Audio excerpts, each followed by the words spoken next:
downloads and listens from my last show sucked. The show about the Haitian migrants and the unfortunate Gabby Petito tragedy. Not good. Listen, I tell you when the listens are awesome. I gotta tell you when they're bad too, don't I? The last show was just a low number of downloads and a low number of listens. But don't blame yourselves. Don't beat yourselves up about it. It was my fault. The last show wasn't that good. Really wasn't that good. I apologize about that. I hope this show will be better. I believe the show will be better. I know the show will be better. Welcome to the Comparison Group Podcast. The podcast for discussion, not debate. The podcast for people in the middle. While the last show wasn't that great, I am still pleased as can be about the success of this show. I could not be happier about the success of this show. My faithful listeners that have kept me going, kept me believing in myself as I start this new podcasting endeavor, I couldn't be happier. And for that reason, I have a major announcement to make. A major announcement to make. The first 10,000 subscribers to Apple Podcast or iTunes and the first 10,000 subscribers to Spotify will be designated Comparison Group Podcast honorary members and will be eligible to share in any and all profits from this show. All honorary members will share in the success of this show. The first 10,000 subscribers to Apple Podcasts, the first 10,000 subscribers to Spotify. Let's make $1 billion. Listeners, subscribers, honorary members, friends, family, and any person or persons on or near the planet Earth are not eligible to receive revenue, profits, commissions, or anything of value from the Comparison Group Podcast. The information contained in this podcast is for entertainment purposes only and should be in no way taken seriously by anyone except suckers.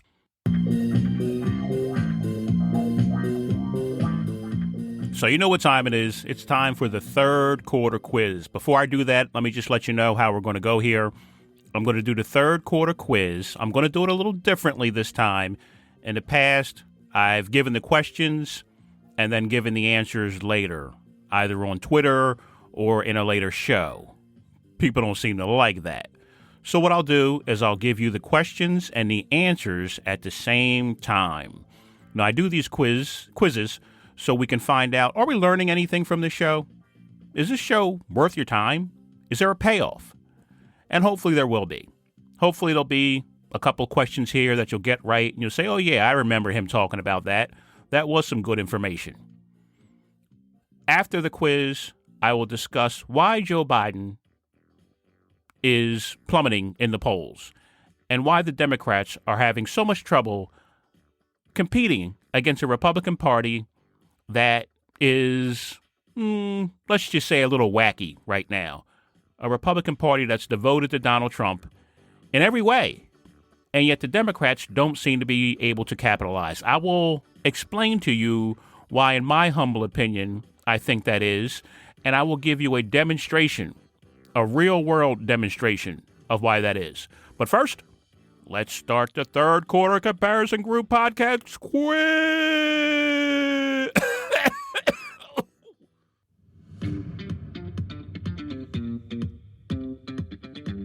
Here we go. Question number 1. How much money did I tell you Jeff Bezos donated to charity to fight poverty and climate change in 2020?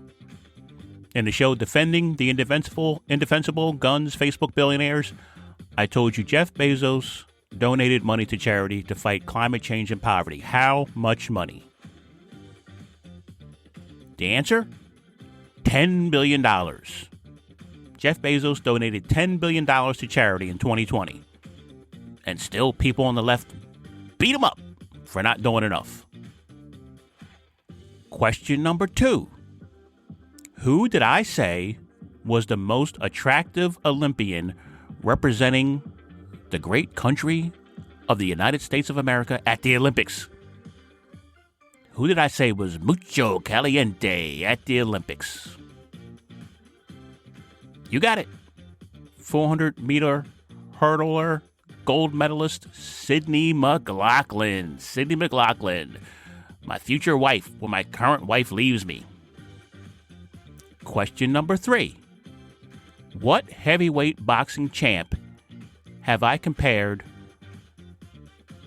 our incredible men and women in the military to? What heavyweight boxing champ have I compared our great military to? Of course, Mike Tyson. Mike Tyson. I said our military is intimidating and not to be trifled with, just like Mike Tyson. Question number 4.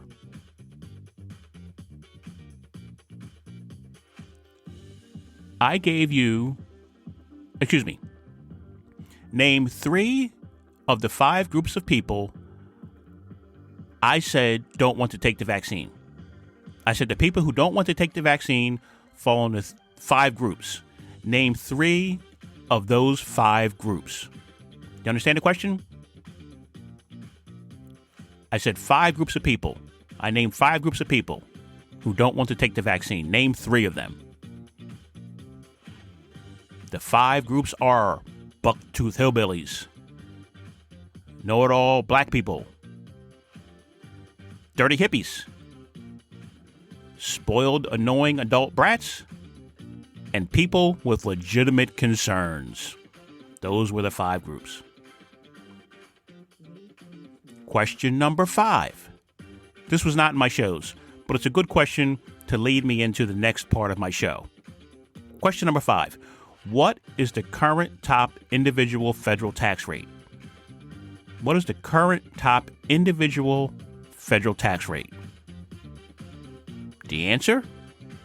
37%. 37% is the current individual federal tax rate. So that's the quiz. That's the third quarter quiz. Hope you got some of them. I know you did. I normally end up with the final question: who are your 2 senators and who is your representative in the House? And so I'll also include that question because we all should know it. If we don't know it by now, we should know it. Who are the 2 senators in your state and who is your representative in the House? Now, back to the 37% top tax rate. That's for people making over $523,600 or married couples making over $628,300. So I assume, or I guess, the only people who would get that question right are the people paying 37% in taxes. Because most people who don't pay a lot in taxes generally don't pay much attention to what the top tax rate is, or even what their individual tax rate is. The tax brackets go from 37% to 35 to 32 to 24, all the way down to 10% for the lowest income. Now, how does that lead me into the next part of my show? How does that lead me into discussing why President Joe Biden's poll numbers are falling? Well, it's because I hear from the left, particularly lately, and I have to start really separating out the left from liberals from progressives because they're really not all the same. I consider myself to be center left. I consider myself to be, I guess, a Democrat. I don't know. A liberal. I don't know, but not progressive. And so I don't want to seem as if I'm painting everyone with the same brush, all progressives, all people on the left. But I'm hearing from a lot of people that fall into the left about millionaires and billionaires paying their fair share in taxes. And I'm hearing a lot about now this, they're coming up with a new term, the ultra wealthy. They're calling people the ultra wealthy. They want to make sure they know, or you know, they're not talking about you. They're talking about the ultra wealthy. So if you listen to my show in the past, you know I have just a little bit of a problem with the way the left looks at this whole tax situation and this whole fair share situation. As someone in the center left, I don't have a problem with people paying taxes, people paying what would be considered to be a fair amount in taxes. In other words, I guess less than zero in taxes. I don't have people paying more than zero in taxes. I do have a problem when it appears the left is singling out and only blaming issues on people who they say don't pay a fair amount in taxes. I also have an issue if the left ignores people who may not be making enough in income to pay very much in taxes. Don't they also have a responsibility to do their fair share, to contribute their fair share to society? And my problem is when the left ignores the fact that there are some people that may not have to pay taxes, but they still should have to do their fair share. They still should have to contribute in some way to society, just as a billionaire would be expected to do his fair share and contribute to society. So in that vein of thought, I was listening to a left-leaning program on the radio, and the gentleman, the host, was discussing some of the same issues I had discussed on my show on an episode entitled The Good, Bad, and Ugly of the $3 trillion bill, the reconciliation bill being debated in Congress. He was zeroing in particularly on Joe Manchin and West Virginia. He was also talking about some of the components of the bill, and he was urging commentators to discuss what was in the bill, tell people what was in the bill, and how it could benefit people. So having done a show on this, I thought it would be a good idea to call in and get into an intelligent, if not opposing, discussion with the host. Give some of my views, see what he thought about them, and what his take would be. Now, before I play this call, let me assure you, you may think there was some build-up to this. You may think there's something missing from this call, but there's not. I didn't edit this call in any way. I wouldn't do that, knowing the host of this show could simply play the call unedited on his show if I edit it, and I would lose all credibility. I would be a liar if I in some way edited this call to make myself look better or make the host look worse. So the call is unedited in that way. And there was no buildup that led to the reaction from the host that you're going to hear. He was simply discussing, as I said, the reconciliation bill, Manchin, and some of the same things I discussed on my show in regards to how it could benefit people. The only thing the host knew about me, let me make this clear, the only thing the host knew about me from his call screener was that I had some opposition to his views. Given that, let's listen to the call. I listened closely to you on several shows about the reconciliation bill. And what I was asking was, is there room for an opposite point of view that doesn't necessarily disagree with yours? Oh, don't play games with. But wait a minute, stop. Don't play. Quit bullshitting. Oh, is there room for an opposition point of view? That is agreed. Did I take your call? Now, don't give me this asking me a question. I don't have problems taking a different point of view. So, see, that's bullshit. As if you're not used to talking. Now, maybe you are used to talking to people who have a different point of view. There's room for you to say what you got to say, but don't give me this prefix. I hate that kind of stuff because it's bullshit. You do know that, and I know it is. If you got an opposite point of view, deliver it. And if I agree, I'll agree. If I disagree, I'll disagree. Now, start over. Thank you. My opposite point of view would be all of the things that you mentioned in this bill are ideas. Whether I agree or disagree with the idea. They're not ideals. Hey, stop it. They are not ideals. They are spread and they have dollar bills attached to them. These are, what do you mean ideas? These aren't ideas. Look, in providing child care, providing damn it, why am I doing this? See, you're bullshitting me, and I really don't like it. The child tax credit is not an idea. It's a reality, which exists, by the way. It's a question of continuing it. Providing what we're talking about, providing more money for Medicaid and Medicare and all the things I've talked about, they're not ideals. They are written out. They're programs that already exist. Start over. Give me Okay, a can I break. call them policies? I said ideas, but can I call them policies? They They are, policies. excuse me, they are programs that exist. And Programs have that exist. Oh, Programs that what? exist. Whatever you want Yes. to call it, Joe. No, it's not what it, no. You're not going to do, it's not what I ever want to call it. It is what it is. Now, goodbye. You know I'm through. Because, see, you're playing with me. And I don't like that. Every week. And every week you call, and Sam has peeped your code. You see, you do it every week. And then you want to go, well, maybe it's a policy. No, they're programs. Is it a credit for taking your home ownership of your mortgage? You know. Is that a policy, or is that real attached to money that stays in your pocket?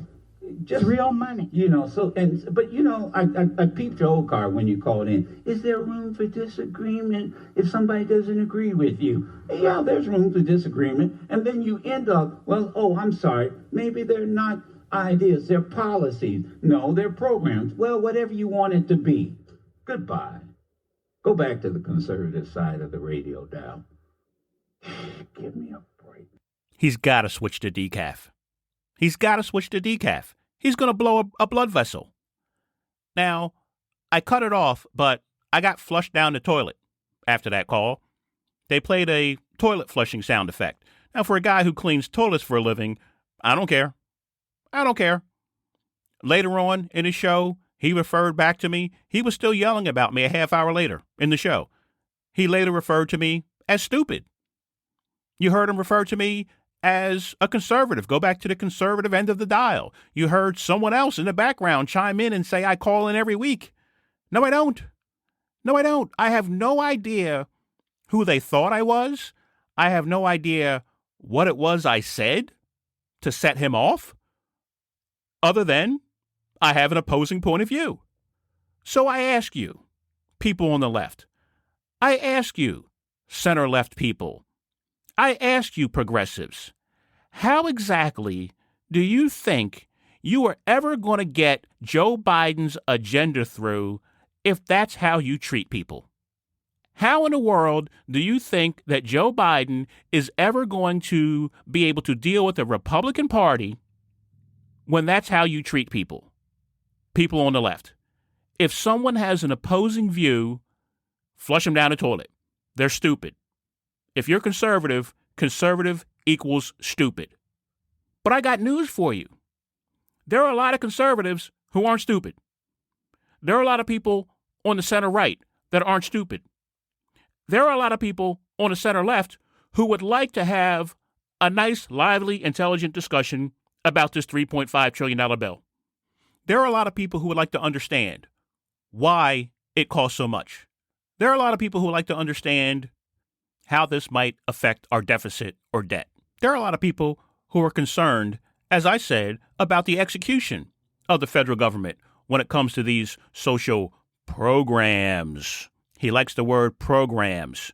I better not ever hear him use the words ideas or policies on his show ever again. I better not ever hear you use those words again. Ideas, policies. And the point I was trying to make, if he had allowed me to make it, if he had allowed me to talk, is the same point I've made on my show, that these are ideas. They're ideas. They're ideas that Bernie Sanders or anyone in Congress comes up with and says, let's put it in a bill, let's assign a dollar amount to it, and let's see if we can get it passed. And once it gets passed, it becomes a program. Sure, the child care tax credit right now, it's been passed. It's a program. The 2 years of free community college, that's not been passed. That's an idea. And the point that I was making is that the ideas are only as good as the execution. Any idea, any program is only as good as the execution. Much like the idea of keeping people in their homes during COVID with an eviction moratorium. That was an idea, got put in a bill, became a program, and how has it gone? How has the execution been? Not so good. Not so good. So am I allowed to be concerned about that? Am I allowed to call into a radio show and express my concerns? Is Joe Manchin in West Virginia allowed to express his concerns about the amount of money being spent? Progressives? People on the left? Are people allowed? Or are we stopping that, as conservative radio hosts do? I would ask this gentleman, what does he think makes him any different than the late Rush Limbaugh or any other conservative host that would cut people off and not allow people to talk, not allow people to give a dissenting opinion? He prides himself on not screening calls, on taking calls. You heard him. You can disagree if you want, but really you can't. So what good is it? What good is it to take the calls if you don't let the caller talk? If you assume the caller that opposes you must be a conservative, and conservative equals bad. Isn't that what they do on their side? Isn't that what you would say they do on their side, on the conservative side? Liberal equals bad. We've seen that. Is that what the left is becoming? The same as the right that says, I'll vote for someone like Donald Trump over a Democrat? I'll vote for someone like Marjorie Taylor Greene over a Democrat? Is that what the left is becoming? I'll agree with anything someone on the left says over what someone on the conservative side says? And you expect Joe Biden to be able to push his agenda through? You expect the American people who are center-left, center-right people to appreciate callers being treated like that on radio shows? And I don't mind being called stupid. I get called stupid 14 times a day. Doesn't bother me. But he owes an apology. Not an apology to me. He owes an apology to his audience. Because his audience, I don't know, maybe had the opportunity to hear some intelligent discussion. But he chose not to let that happen. If only we could have had a nice, intelligent discussion. I would have brought up another concern. I was at the grocery store not too long ago. Now, I don't know if this host ever makes it out of the studio and goes to the grocery store, but when I was there, I went to the deli, and it took a little longer than normal to get what I wanted. And the woman behind the counter apologized and said, I'm sorry, but we're really understaffed right now. And I noticed something. While I was standing there. Most of the people working behind the counter at the deli were older people. Most of the people at the cash registers were older people. Most of the people stocking shelves, collecting carts, were older people. And it occurred to me, older people generally have older adult children. They don't have younger children, so they're not benefiting from the additional child care tax credit. Don't take my word for it. Take notice of it the next time you're out. There's a lot of older people working. Sure, there are certainly some younger people working, but maybe they're single with no children. So even a good idea, a good policy, a good program, even a needed idea, program, or policy can have unintended consequences because the understaffed older people or the younger people with no children are not benefiting from the additional child care credit. It causes the other people, the older people, to have to work twice as hard because of the labor shortage. This is an unintended consequence of the program. I think this unintended consequence would have been interesting to explore, to discuss. But much like any other talk show host, radio host, cable news, TV host, he was not interested in any disagreement, in any opposing viewpoint. And so now he's gotten on my bad side. He's on my enemies list. And so now I'm going to unleash the full force of my 14 Twitter followers to take him down, to take him off the radio. He's done it to himself. I'm directing my 14 Twitter followers to take him off the radio. No, I can't do that. I would be no better than him if I did that. What I'll do is I will provide you with information. I will provide you with valuable information because that's what I believe people want. Information. And I think they want information from all sources, not just one source. This particular host, I listened to this show that day for a good 2 hours, and one call after another were people calling in to agree with him and lick his nuts. And I felt, well, there's an opposing view out here. Why won't he take calls from people with an opposing view? And then it occurred to me, because there's no one listening to his show with an opposing view. And that's the problem. There's no one listening to his show with an opposing view, except for me, I guess. I'm the only one willing to call in and give an opposing view, which again, I think would be something that people would appreciate. It's so difficult to get nowadays. All you get from the media is one extreme view on one side and one extreme view on the other side. The $3.5 trillion bill has no flaws. It's the best thing to do. Let's do it. On the other side, it's socialism. It's Marxism, as Marco Rubio called it. One extreme to the other. No middle ground. I was just trying to present some middle ground. I was just trying to have a little discussion. But I'm new at this. Maybe I don't know what I'm talking about. Maybe I'm just ignorant to the realities of politics and the media and entertainment. Maybe that's what it is. Maybe he does know better. He's in the Hall of Fame, by the way, people. He's in the Radio Hall of Fame. He's got an executive producer. He's got a sound engineer. He's got interns. He's got researchers. He's got an entire staff over there at CXX. So maybe that's what it is. Maybe it's just that I'm just stupid and inexperienced. Oh, but wait. There's something I know that he didn't. He went on at length. I'm not going to play the clip. I'm not going to do it. Sooner or later, you listen to this show, you'll just take my word for things. But he went on at length about West Virginia and a town in West Virginia called Union, West Virginia. Check this out if you desire. He went on at length about how Joe Manchin was holding up this bill that would help the people in his state, including the town of Union, West Virginia. And he went on at length about how Union, West Virginia needed this bill because of the child care funding that was in this bill. The fact that there was only one child care center in Union, West Virginia, and it was having a hard time staying open. So me, the inexperienced, stupid, flush me down the toilet guy, I Googled Union, West Virginia. Guess how many people live in Union, West Virginia? 419 people. 419 people live in Union, West Virginia, according to the Census Bureau. Now, I'm certainly not saying that small, tiny, rural towns don't need help, but with 419 people, perhaps the reason the child care center is struggling in Union, West Virginia is because there are no children in Union, West Virginia. And this is exactly what I mean about the execution of politicians when it comes to these bills.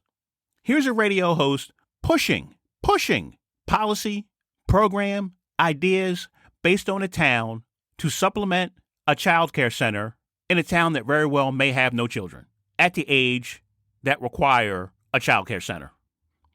Do you think that might be a problem? Do you think a show host with so many resources should know the demographics of the town that he's talking about?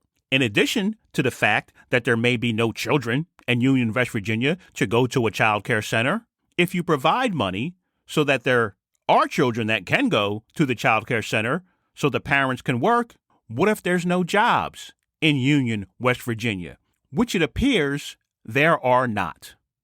The median income in Union, West Virginia is $19,000 a year. There are no jobs in Union, West Virginia. So you're going to give money to people so they can send their kids off to child care that they don't have so they can go to work at jobs that don't exist. Is this open for discussion, people on the left? Is this open for discussion, progressives? Do you have an answer to that for me? Do you think you should slow down and take a look just a little bit, as Joe Manchin is suggesting, at this $3.5 trillion that you want to spend? Is that out of line now to say that on the left? Is it out of line to say, maybe we should spend less? I want to play it. I want to play the clip from his show because I want to reinforce this. And I don't want people to think I'm attacking this host because he was nasty to me on the phone. It's not the case. Not the case. Let me play the clip. West Virginia struggles with the exact problems that Biden's spending bill aims to fix. They talk about Union, West Virginia, a child care center that's been around for about 40 years. And I'm sort of going back and forth. Just keeping it open has been something of an accomplishment. Union, West Virginia, sits on the state's hilly and rural southeastern border with now get this, a countywide poverty rate of 38%. In Union, West Virginia, almost nobody can afford to pay much for child care. So there you go. I feel better playing that and then talking about Union, West Virginia. 419 people, a population of 419 people, a poor rural town in West Virginia, where as best as I can tell, the population has been steadily decreasing.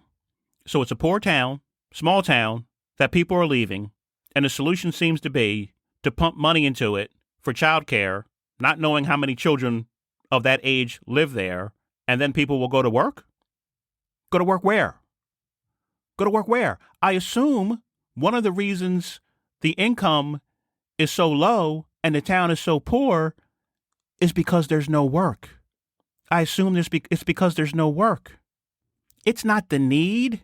It's not the need for help for people in this country. It's not the need to help people get educated. It's not the need for paid sick leave. It's not the need for childcare not being there.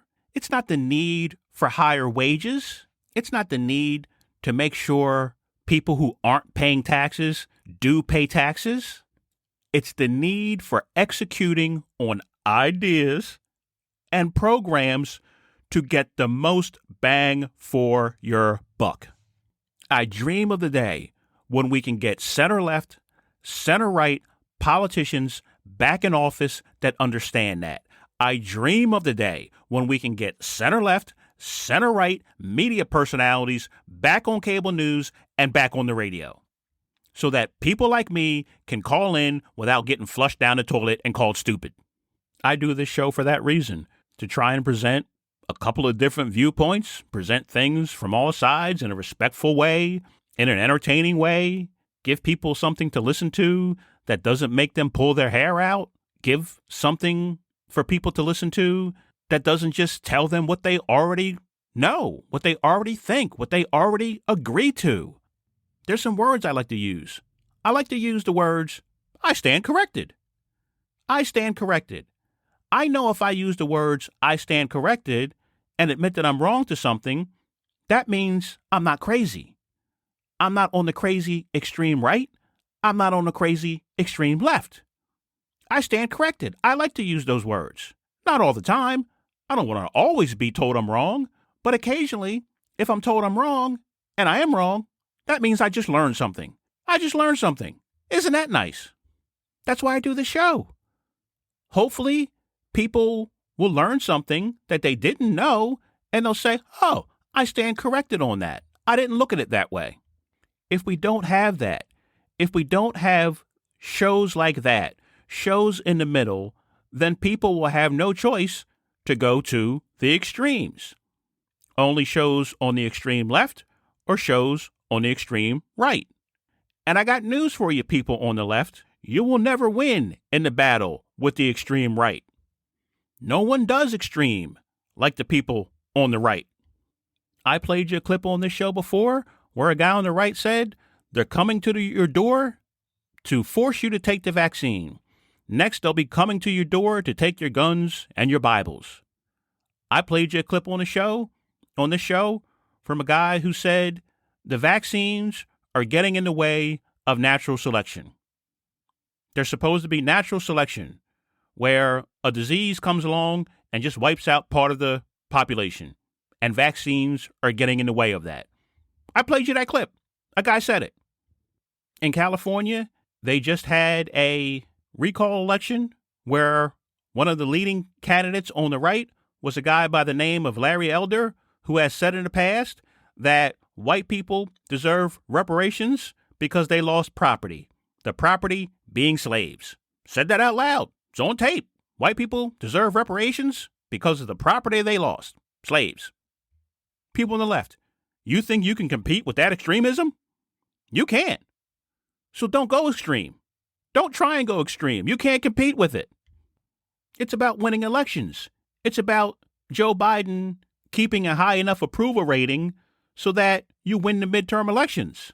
The lower Biden's approval rating goes, the less hope you have of winning in the next midterm elections and holding on to the Senate and the House. You're not going to accomplish that by going to the extremes. You're not going to accomplish that by shouting down anyone who has an opposing viewpoint from the center left or center right. And believe me when I tell you, you see this reflected in our Congress.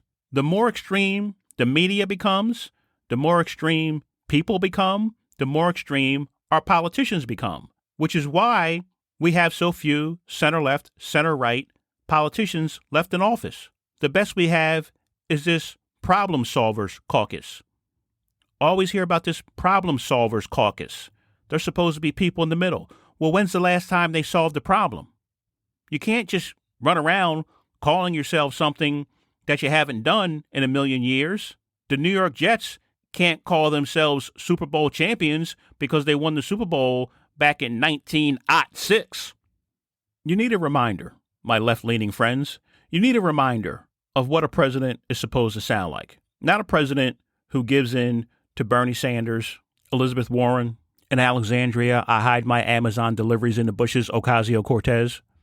Listen to Barack Obama in his first State of the Union address back in 2009. In the next few days, I will submit a budget to Congress. So often, we've come to view these documents as simply numbers on a page or a laundry list of programs. I see this document differently. I see it as a vision for America, as a blueprint for our future. My budget does not attempt to solve every problem or address every issue. It reflects the stark reality of what we've inherited: a $1 trillion deficit, a financial crisis, and a costly recession. Given these realities, everyone in this chamber, Democrats and Republicans, will have to sacrifice some worthy priorities for which there are no dollars. And that includes me. So now that makes sense to me. That makes sense to me. A budget that doesn't seek to solve every problem. It can't and it shouldn't. A budget where everyone understands, both Democrat and Republican, you have to sacrifice some things, some worthy things, some things where there's an absolute need, but there aren't the dollars. That makes sense to me.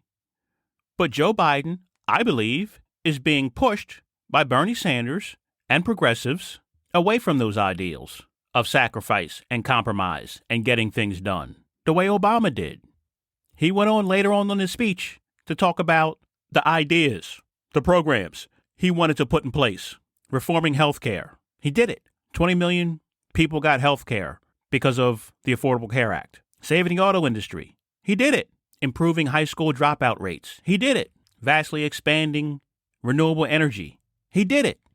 He didn't have to significantly raise taxes on everyone to do it. He didn't need a $15 an hour minimum wage to do it. He didn't need an additional child care tax credit to do it. He built a pretty doggone strong economy with a lot of opposition from the other side without any of those things.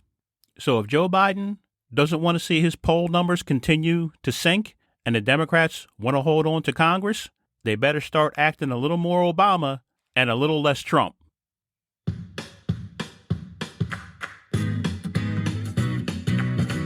That's the show. Thanks for listening. Much appreciated. Hope you enjoyed it. I'll be back next week with another one. As long as you keep listening, I'll keep trying to put these shows out, try to make them better and better, more informative, more entertaining. Don't forget to share the show. Copy the link, post it to Facebook, post it to Twitter, put it out there. I hope 50,000 people hear this week's show and hear how that guy treated me. Follow me on Twitter at @comparison_show, @comparison_show. Visit the website, thecomparisongroup.com, thecomparisongroup.com. Listen on Apple Podcasts, iTunes, Spotify, Google Podcasts, Amazon Music, Stitcher, Audible, anywhere. Anywhere and everywhere that you get podcasts, you can find my show.